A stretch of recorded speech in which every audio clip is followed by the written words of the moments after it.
When installing three 2000-watt single-phase quartz heaters operating at 208 volts and drawing 14.4 amps each, your approach to calculating the load is correct.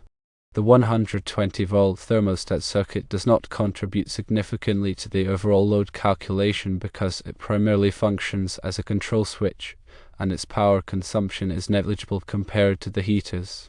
To determine the appropriate size for your branch circuit controller and overload protection, using the calculated 54 amps is the correct procedure. This accounts for the combined load of all three heaters with the 125% continuous load factor applied to each individual heater's current draw. The calculation you performed of current equals 3 kilowatts times 1000 divided by 208 volts equals 14.4 amps, then multiplied by 125% equaling 18 amps, and then multiplied by 3 equaling 54 amps. Total load for the 3 kilowatt units is accurate for sizing the branch circuit. While you mentioned using a 3-phase feed, it is important to understand that you should not attempt to balance the load across the 3 phases. Here's why. Firstly, the heaters are single-phase loads, meaning they are designed to operate on a single phase of an electrical supply. Secondly, directly connecting each heater to a different phase would create a short circuit, as the heaters are not designed to handle phase-to-phase voltage, which would be 208 volts in a 208 volt system. The correct method is to treat all three heaters as a single 54 amp load and supply them from a single phase branch circuit. The 3-phase feed you are using provides the overall power to your distribution panel, from which you will derive a single phase 208 volt branch circuit to power the heaters. To further elaborate on the design, consider the following factors. Firstly, conductor sizing. You need to select conductors with an ampacity rating sufficient to carry the calculated 54 amp load, taking into account any applicable dating factors for ambient temperature or conduit fill. Consult the National Electrical Code, specifically Article 310.15 and the associated tables, to determine the appropriate conductor size based on the conductor insulation type and installation conditions. For example, using Table 310.16, you might find that a number 6 American wire gauge copper conductor with THHN insulation, rated for 75 degrees Celsius, is suitable as it has an ampacity of 55 amps, which exceeds the 54 amp load requirement. Secondly, overcurrent protection. The branch circuit must be protected by an overcurrent device such as a circuit breaker or fuses, with a rating no higher than the ampacity of the conductors.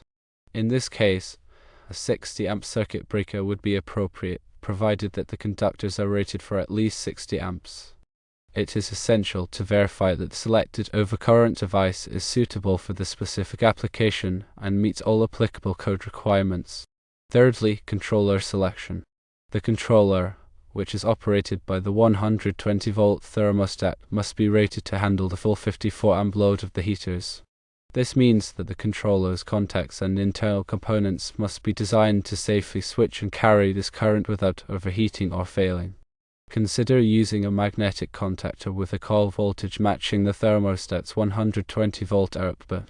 The contactor's amperage rating should be significantly higher than 54 amps to provide a safety margin and ensure long-term reliability. Fourthly, wiring methods. Use appropriate wiring methods such as rigid metal conduit, electrical metallic tubing, or flexible metal conduit to protect the conductors and ensure compliance with the electrical code. The wiring method must be suitable for the environment in which the heaters are installed, considering factors such as moisture, temperature, and physical damage. Fifthly, grounding. Ensure that all metal parts of the heater enclosures, controllers, and conduit systems are properly grounded to provide a low impedance path for fault current and minimize the risk of electric shock. Use a grounding conductor of appropriate size, as specified in the National Electrical Code, and connect it to a suitable grounding electrode system. Sixthly, voltage drop. Calculate the voltage drop in the branch circuit to ensure that the voltage at the heaters remains within acceptable limits under full load conditions. Excessive voltage drop can reduce the heater's performance and lifespan. The National Electrical Code recommends limiting voltage drop to no more than 3% for branch circuits. To calculate voltage drop, use the following formula: voltage drop equals 2 times K times I times D divided by Cm, where K is the constant for the conductor material, 12.9 ohms for copper, I is the current in amps, D is the one-way distance of the circuit in feet, and Cm is the circular mils of the conductor. Seventhly, disconnect switch. Install a readily accessible disconnect switch near the heaters to provide a means of safely disconnecting power for maintenance or repair. The disconnect switch must be rated for the voltage and current of the branch circuit and must be clearly labeled to indicate its purpose. Eighthly, ambient temperature correction. If the heaters are installed in an area with a high ambient temperature, you may need to direct the ampacity of the conductors to account for the increased heat. Consult the conductor's temperature rating and the appropriate correction factors in the National Electrical Code to determine the appropriate directing factor. For example, if the conductors are rated for 75 degrees Celsius and the ambient temperature is 50 degrees Celsius, you may need to reduce the ampacity by a certain percentage. Ninthly, heater spacing and clearances. Ensure that the heaters are installed with adequate spacing and clearances from combustible materials to prevent fire hazards. Follow the manufacturer's instructions and the applicable code requirements for minimum clearances. Tenthly, control circuit wiring. The 120-volt control circuit wiring must be installed in accordance with the electrical code, using appropriate conductors and wiring methods. Consider using a separate raceway or cable assembly for the control circuit to prevent interference with the power conductors. Ensure that the control circuit is properly protected by an overcurrent device such as a fuse or circuit breaker. In summary, your initial calculation of 54 amps for the branch circuit sizing is correct. Use this value to determine the appropriate conductor size, overcurrent protection, and controller rating. Remember to consider all applicable code requirements and safety factors to ensure a safe and reliable installation.